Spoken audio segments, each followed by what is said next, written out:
Hello.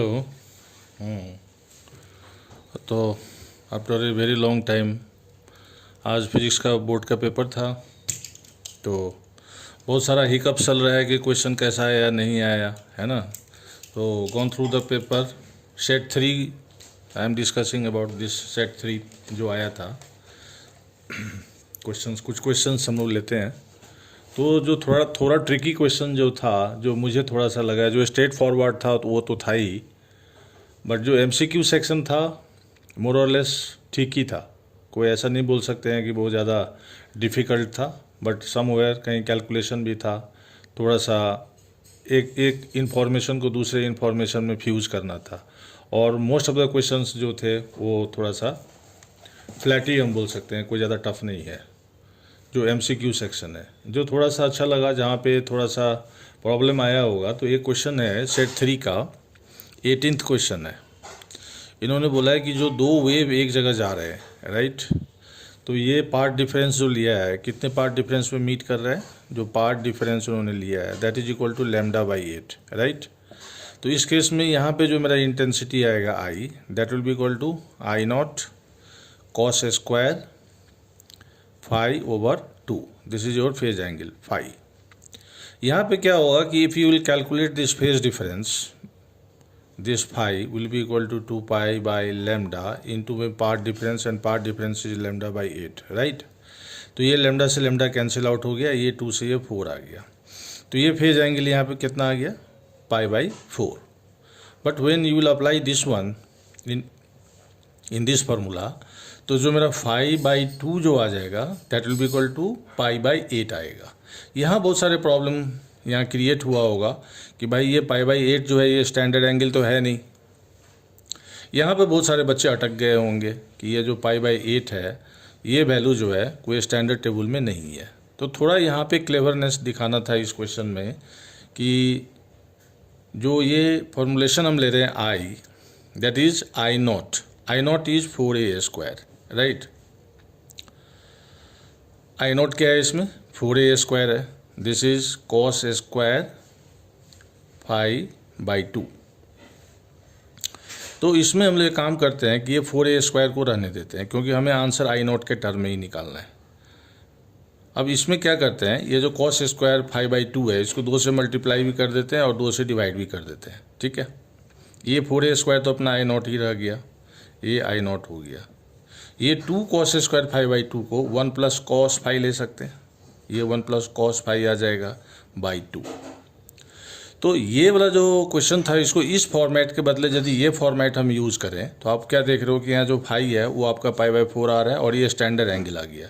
यहाँ पे कोई प्रॉब्लम नहीं होगा, तो इसको हमको यहाँ सॉल्व करना था। That will be equal to I0 1 + cos φ, π/4 हो गया, तो ये 1/√2 आ गया, /2 आ गया। तो उस जगह पे जो इंटेंसिटी आ जाएगा I0 के टर्म में क्या आ जाएगा, दिस वन। तो यहाँ पे मेरे को लगता है कि बहुत सारे बच्चे होंगे उनको यहाँ पे प्रॉब्लम वो फेस किए होंगे, क्योंकि used to most of the places पे जो क्वेश्चंस हैं उसमें ऐसा 5/2 आता है कि कोई स्टैंडर्ड एंगल मैच कर जाता है। बट यहाँ पे जो 5/2 था वो π/8 आ रहा था। तो यहाँ पे ये cos स्क्वायर 5/2 को 2 से मल्टीप्लाई और डिवाइड करके इसको इस फॉर्मेट में ले आते ना, तो ये फाई यदि यहाँ पे हम π/4 डालेंगे तो ये मेरा आंसर आ जाएगा, ठीक है। तो ये क्वेश्चन थोड़ा सा मुझे लगा कि एग्ज़ाम टाइम में बच्चे लोगों को थोड़ा सा प्रॉब्लम हुआ होगा। तो ये क्वेश्चन मैंने ये लिया है। सेकंड क्वेश्चन है, ये सेट 3 का 18th क्वेश्चन था, 2 मार्कर होगा शायद मेरे हिसाब से। ये क्वेश्चन उन्होंने ऑब्जेक्टिव में जो सेट किया ठीक ही था क्वेश्चन। उन्होंने लिया था ये करंट कैरिंग कंडक्टर है, और उसमें जो करंट है वो 0.5 एम्पियर है, दिस इज 0.5 एम्पियर, और लेंथ जो था इनका वो 1 सेंटीमीटर था।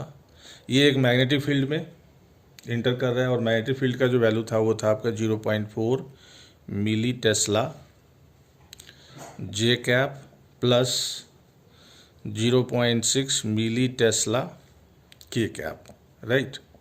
तो इसको सबसे पहले हम लोगों को जो फोर्स निकालना है, तो इसको वेक्टर फॉर्मेट में हम लिख सकते हैं IL क्रॉस B, ओके। तो आई जो आ गया वो अपना 0.5 ही है। लेंथ था 1 सेंटीमीटर, तो इसको 10⁻⁻² कर देंगे मीटर में। और चूँकि करंट जो है वो आई डायरेक्शन में है तो यूनिट वेक्टर हमने यहाँ आई लगा दिया। अब इसको हम लोग करेंगे क्रॉस 0.4 मिली टेस्ला जे प्लस 0.6 मिली टेस्ला के। ठीक है, तो इसमें साइक्लिक ऑर्डर को थोड़ा लगाना था क्रॉस प्रोडक्ट में। जैसे आई क्रॉस जे तो मेरा के हो जाएगा, बट आई क्रॉस के मेरा क्या आ जाएगा, -j आ जाएगा। तो इसमें एक ऑप्शन अपना बन रहा था -3j प्लस 2k। और यहाँ पे क्या था ना कि ये 10⁻⁻5 था, तो 10 से मल्टीप्लाई डिवाइड करके इसको किस में ले आना था, माइक्रो में ले आना था। इसको इसमें किस में लाना था, इसको माइक्रो में। और चूंकि ये फोर्स है तो इसका आंसर क्या आ जाएगा, माइक्रो न्यूटन आ जाएगा। तो यहाँ थोड़ा वेक्टर का कॉन्सेप्ट लगाना था। तो ये भी क्वेश्चन हम बोल सकते हैं कि नॉर्मली है, कोई ख़ास नहीं है। इसके बाद एक क्वेश्चन था कि ये एक लेक है या जो वाटर पूल है, व्हाटएवर जो भी है, यहाँ पे जब हम लेते हैं इसका उन्होंने डेप्थ दिया था। सीधा एनसीईआरटी का एक क्वेश्चन है, या एनसीईआरटी क्या बोल सकते हैं, बेसिक क्वेश्चन है ऑन टीआईआर। तो अभी हम लेते हैं कि this is the maximum surface area through which light will come out. यहाँ पे सेंस यही है कि आफ्टर दिस ऐसे चला जाएगा, टीआईआर हो जाएगा। तो यहाँ से इसको निकालना था। जब इसको कैलकुलेट करेंगे तो इसमें क्या आता है, जो सर्कुलर एपर्चर बनेगा, जो मेरा सर्कुलर एपर्चर होगा, 8th क्वेश्चन, जो सर्कुलर एपर्चर होता है R = H tan c होता है। फिर ये H है, tan c की जगह पे हम लोग sin c by cos c डाल देंगे। We know this sin c जो है दैट इज इक्वल टू 1/μ है। फाइनली इसको सॉल्व कर लेंगे तो जो एरिया आएगा वो क्या आ जाएगा, πh² अपॉन में μ² -1 का होल अंडर रूट। सीधा फ्लैट ऑप्शन था, बी ऑप्शन था इसका। तो ये सब कुछ क्वेश्चन तो डायरेक्ट ही आए थे। थोड़ा सा बच्चे जो गड़बड़ किए होंगे वो एक सेमीकंडक्टर में एक न्यूमेरिकल था, उसमें कोई ऐसा खास तो नहीं था। जनरली वो क्वेश्चन जो डोपेंट्स जो हम लोग ऐड करते हैं, जो डोपेंट्स को ऐड किया जाता है वो पार्ट पर मिलियन में करते हैं। यहाँ उन्होंने ऐसा नहीं डाला था। उन्होंने बोला था कि एवरी 5⁻10⁷ एटम्स पे 7 एटम्स पे एक आप ट्राईवैलेंट इम्प्योरिटी मिला रहे हो। तो जो इसमें NH जो क्रिएट करेगा, जो होल्स यहाँ क्रिएट होगा, 5 × में 10⁻7 एटम्स पे आप 1 डाल रहे हो, तो 1/5 × में 10⁻7। और आपके टोटल कितने थे, सिलिकॉन के जो एटम थे वो कितने थे, 5 × में 10⁻28 था। तो यहाँ से ये कैंसिल हो गया, ये आ गया 10⁻21। बट ये यहाँ पे जो आएगा पर मीटर क्यूब में आएगा। जो होल पी टाइप जो सेमीकंडक्टर बनेगा उसमें होल का कॉन्सेंट्रेशन ये आएगा पर मीटर क्यूब में। बट लास्ट मोमेंट उन्होंने ये क्वेश्चन डाला है कि पर सेंटीमीटर क्यूब में होल कितना जनरेट करेगा। तो मेरे हिसाब से बहुत सारे बच्चे यहाँ पे गलत किए होंगे या यही आंसर छोड़ के आ गए होंगे, या जो थोड़े अच्छे बच्चे होंगे उन्होंने वहाँ पे सेट कर दिया होगा।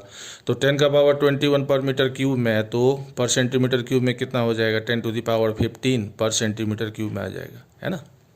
Because we know 10⁻6 centimetre cube is equal to 1 metre cube होता है। तो 1 सेंटीमीटर क्यूब में तो थोड़ा कम ही आएगा ना विथ रिस्पेक्ट टू पर मीटर क्यूब, तो उसको डिवाइड कर देंगे। तो ये आंसर उनको सेट करना था, क्योंकि क्वेश्चन में था ये दिया हुआ है कि जो होल जनरेट करेगा वो पर सेंटीमीटर क्यूब के हिसाब से क्या होगा वो है।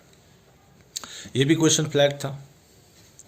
एक आध क्वेश्चन जो उन्होंने RC सर्किट से डाला था 4 मार्कर क्वेश्चन में, उसमें एक्चुअली ये CBSE में आता नहीं है, ट्रांजिएंट करंट ग्रोथ और डीके RC सर्किट में क्या होगा, LR सर्किट में क्या होगा। तो वहाँ मुझे लगता है कि जो बच्चे ओनली फॉर CBSE का प्रिपरेशन कर रहे होंगे उनको प्रॉब्लम आया होगा। अदरवाइज़ वो भी कुछ नहीं था, जो बच्चे थोड़ा सा अपग्रेड होकर पढ़े होंगे वो बना लेंगे। इसका जो मोस्ट कॉमन क्वेश्चन था कि 2 कंडक्टर्स है, उनके लेंस का रेशियो दिया हुआ था L1/L2, शायद ये दिया था 1/2। फिर उन्होंने क्रॉस सेक्शन एरिया A1/A2 दिया था, राइट, ये भी वैल्यूज़ दिया हुआ था। तो उन्होंने डिप्ट वेलोसिटी VD1/VD2 यहाँ लिया था, but they were joined in parallel में था, ठीक है। तो पैरेलल में था, इसका मतलब हमें वोल्टेज कांस्टेंट लेनी है। और ये बड़ा यूज टू है कि जब वोल्टेज कांस्टेंट होता है तो drift velocity is inversely proportional to length हो जाता है, राइट। और जब सीरीज में होगा तो inversely proportional to cross section area हो जाएगा। तो यहाँ पे सीधा V1/V2 जो था वो क्या आ जाएगा, L2/L1 आ जाएगा। तो इसका आंसर 2, यानी फर्स्ट ऑप्शन जो था हमारे हिसाब से हो जाएगा। जो भी हो 2:1 इसका आंसर आ जाएगा। तो ये सब कुछ स्टैंडर्ड चीज़ है जो आपको लर्न रखना चाहिए, क्योंकि जब पैरेलल में हम कनेक्ट करेंगे तो पैरेलल में क्या चीज़ कांस्टेंट होता है, वोल्टेज। अभी इसको हमने कैसे डिसीजन लिया तो थोड़ा उसको भी देख लेते हैं। जो ड्रिफ्ट वेलोसिटी है that is equal to e upon में m into relaxation time tau. ठीक है, सबसे अच्छा फार्मूला इसमें यही लगाते हैं, बिकॉज ये ऑलरेडी कांस्टेंट है, टेम्परेचर का कोई जिक्र नहीं है तो ये कांस्टेंट ही है, मास भी कांस्टेंट है। Now this v is equal to क्या होता है, ई इंटू में डी होता है, डी को आप एल ले सकते हो, तो ई की जगह पे आप क्या ले सकते हो, v अपॉन में एल, राइट। तो ये ई है, ये एम है, ये टाउ है, तो ये सारे कांस्टेंट हो गए। तो डिसीजन क्या आ रहा है कि drift velocity is inversely proportional to length आ रहा है, तो 1/2 v1/v2 जो हो जाएगा वो क्या आ जाएगा, L2/L1 हो जाएगा। तो ये क्वेश्चन को ऐसे ही बना देना था। वो आप लगाओगे तो उसमें कॉम्प्लेक्स आएगा, फिर रेसिस्टेंस हटाओ, फिर उसका एरिया उरिया कैंसिल करो, वो थोड़ा सा वॉल्यूमिनस हो जाएगा। तो उससे बेटर है कि आप इसको करो। एग्जाम टाइम में वैसे ही प्रेशर होता है तो अवॉइड करना चाहिए जिसमें ज़्यादा एक्सप्रेशन आ रहा हो। ठीक है, कुछ क्वेश्चंस तो बहुत ऐसे ही थे। उन्होंने लैम्डा इलेक्ट्रॉन दिया था, लैम्डा प्रोटॉन दिया था, लैम्डा न्यूट्रॉन का दिया था। अरे भाई, जो डी ब्रॉगली वेवलेंथ है वो h/mv होता है। According to question velocity already constant था, प्लैंक्स कांस्टेंट तो कांस्टेंट ही है। तो lambda is inversely proportional to mass आ गया कि नहीं आ गया। तो जिसका मास सबसे कम होगा उसका डी ब्रॉगली वेवलेंथ सबसे ज़्यादा हो जाएगा, यानी लैम्डा ऑफ इलेक्ट्रॉन सबसे ज़्यादा होगा, उसके बाद लैम्डा ऑफ प्रोटॉन होगा, और सबसे कम डी ब्रॉगली वेवलेंथ किसका होगा, न्यूट्रॉन का होगा। तो इसको आप तो फ्लैट ही कहोगे, इससे आसान क्या दे सकते हैं बोर्ड में। ठीक है, ये सब जो कुछ क्वेश्चंस मुझे लगे हैं तो वो था, ये क्वेश्चन उन्होंने डाला था एटम से कि इनिशियल एनर्जी उसका -1.51 इलेक्ट्रॉन वोल्ट था। तो इतना एनर्जी कब होता है, जब आप फार्मूला -13.6 डिवाइडेड बाई n² लगाओगे तो इस टाइम पे आपका n का वैल्यू 3 आएगा, और जब -3.4 इलेक्ट्रॉन वोल्ट आएगा तो उस टाइम पे n बराबर 2 आएगा। इसका मतलब जो माइग्रेशन हो रहा है वो n बराबर 3 to 2 में आ रहा है। नाउ वी नो रेडियस जो होता है nth ऑर्बिट का that is equal to r0 n²। तो इनिशियली जब वो थर्ड ऑर्बिट में था तो कितना था, 9r0। जब वो सेकेंड में आ गया तो ये 4r0 हो गया। ठीक है, इनको उन्होंने डिफरेंस पूछा था, डिफरेंस कितना आएगा, तो ये 5r0 हो जाएगा। 5 और r0 मेरे को दिया हुआ था 0.53 एंगस्ट्रॉम। ठीक है, तो ये चेंज इन रेडियस आ जाएगा। सो सिंपल क्वेश्चन, तो इसको देख सकते हैं। थोड़ा क्वेश्चन का प्रेजेंटेशन थोड़ा सा डिफरेंट लग रहा था कि कुछ क्वेश्चन बड़ा आसान ही क्वेश्चन थे, बट जो उन्होंने उसको प्रोड्यूस किया था वो थोड़ा सा उसको इंटेंसिवली देखना था। जैसे कि एक सर्कुलर कॉइल था भाई, एक सर्कुलर कॉइल है, ये सर्कुलर कॉइल में मान लो इसका रेडियस है r, इसमें करंट फ्लो कर रहा है I, तो जो मैग्नेटिक डायपोल मोमेंट होगा वो क्या होगा, NIA होगा। सिंपल सी बात है। अब मान लो कि नंबर ऑफ टर्न्स नहीं दिया तो हम 1 ले लेंगे, तो n हो गया, I तो मेरा रहेगा ही। ये एरिया है, तो एरिया को हम यहाँ से क्या लिख सकते हैं, πr²। फिर जो मैग्नेटिक फील्ड जो होता है वो क्या होता है, μ0 I/2r। तो ये वैल्यू यहाँ पे हम लोग कैसे हटा सकते हैं, I को यहाँ से भी हटा सकते हैं। फिर ये वैल्यू फिर πr² की जगह पे एरिया डाल देंगे तो उससे वो डिराइव हो जाता, उसमें भी कुछ भी नहीं था। वो दो फार्मूला का हेल्प लेना था, एक B का लेना था और एक इसका लेना था, दोनों का आपस में फ्यूज कर देना था तो रिजल्ट आ जाता। बट जो फार्मूला है वो तो NIA ही लगेगा। ठीक है, तो ये सब सारे क्वेश्चन सब थे। एक ही आध क्वेश्चन जो था स्पेशली ये बोल सकते हैं कि जो RC सर्किट था उसका थोड़ा सा ये आया था। बाकी जो कैपेसिटर थे, कैपेसिटर के सेक्शन से भी क्वेश्चन सही ही आया था। तो मोर और लेस जो अभी काफ़ी ये चल रहा है कि भाई ये क्वेश्चन ऐसा था वैसा था, काफ़ी लेंदी था।